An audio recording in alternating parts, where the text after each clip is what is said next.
अस्सलामुअलैकुम। तो कैसे हैं आप सब लोग? उम्मीद करती हूँ आप सब लोग खैरियत से होंगे। Welcome back to Ayesha food diaries. तो आज मैं आप लोग के लिए झटपट जल्दी से तैयार होने वाला डेज़र्ट लाई हूँ, जो है कोकोनट मलाई केक, जो बहुत ही ज़्यादा यमी और जल्दी बनने वाला है। तो इस रेसिपी को आप लोग ज़रूर ट्राई करिएगा, इसका फीडबैक मेरे साथ ज़रूर शेयर करिएगा। तो वीडियो स्टार्ट करने से पहले मेरी वीडियो को लाइक, कमेंट, शेयर, सब्सक्राइब कर दें और एंड तक मेरी वीडियो ज़रूर देखिएगा। तो सबसे पहले हम यहाँ पे ले लेंगे कॉर्नफ्लोर 3 टेबल स्पून, चीनी ले लेंगे हाफ़ कप, कोकोनट ले लेंगे यहाँ पे हम हाफ़ कप, फिर हम इसके अंदर लेंगे 2 टेबल स्पून क्रीम। मैंने जो क्रीम ली है वो मेरी व्हिपिंग क्रीम है, आप लोग नॉर्मल क्रीम भी ले सकते हैं। अगर आपके पास क्रीम नहीं हो तो जो है दूध के ऊपर जो मलाई जमती है आप वो भी ले सकते हैं। फिर हम उसके अंदर दूध डाल के अच्छे से उसे मिला लेंगे। तो यहाँ पे ले लिया हमने 1 किलो दूध को अच्छे से बॉईल कर लिया है। उसके बाद हमने इसके अंदर अपना बैटर डाल दिया है जो हमने रेडी किया था। उसको जब तक पकाएंगे जब तक जो है हमारा दूध गाढ़ा ना हो जाए।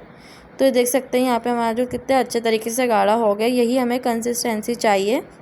उसके बाद हमने लिए हैं यहाँ पे केक, जो किसी भी बेकरी का आप लोग ले सकते हैं। मैंने यहाँ पे 2 अदद केक ले लिए हैं। अब यहाँ पे मैंने ले लिया है अपना एक बाउल, जिसमें जो है मुझे मलाई केक बनाना है। सबसे पहले हम अपना दूध वाला मिक्सचर डाल देंगे, अच्छी तरीके से इसे फैला लेंगे। फिर हम इसके ऊपर एक एक करके अपने केक के पीसेस रख देंगे। केक के पीसेस रखने के बाद जो है हम इसके ऊपर दोबारा से अपना दूध का बैटर डाल देंगे।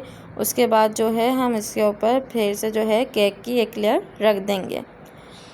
देन फिर हम अगेन ये प्रोसेस करेंगे कि इसके ऊपर फिर हम दूध डाल देंगे दोबारा से, और जो है इसको फ्रिज में रख देंगे सेट होने के लिए। तो यहाँ पे जो है मैंने फ्रिज में रख दिया था तकरीबन 2 घंटा। तो यहाँ पे देख सकते हैं हमारा मज़ेदार सा कोकोनट रस मलाई केक बनके तैयार है। देख सकते हैं आप लोग कितनी जल्दी और झटपट बन गया है, ये बहुत ही ज़्यादा यमी है। तो आप लोग चीनी अपने हिसाब से ज़्यादा कम कर सकते हैं। मैंने चीनी यहाँ पे एकदम नॉर्मल रखी है जो खाई जाती है। तो उसके ऊपर हमने जो थोड़े बादाम डाल दिए हैं, खोपरे डाल दिए हैं और पिस्ता डाल दिया है। इन सब चीज़ों के साथ अच्छी तरीके से गार्निश कर लिया है। तो अब यहाँ पे हम इसे डिश आउट कर लेंगे। तो इस रेसिपी को आप लोग ईद पे ज़रूर ट्राई करिएगा। इसके ऑनेस्ट फीडबैक मेरे साथ ज़रूर शेयर कीजिएगा।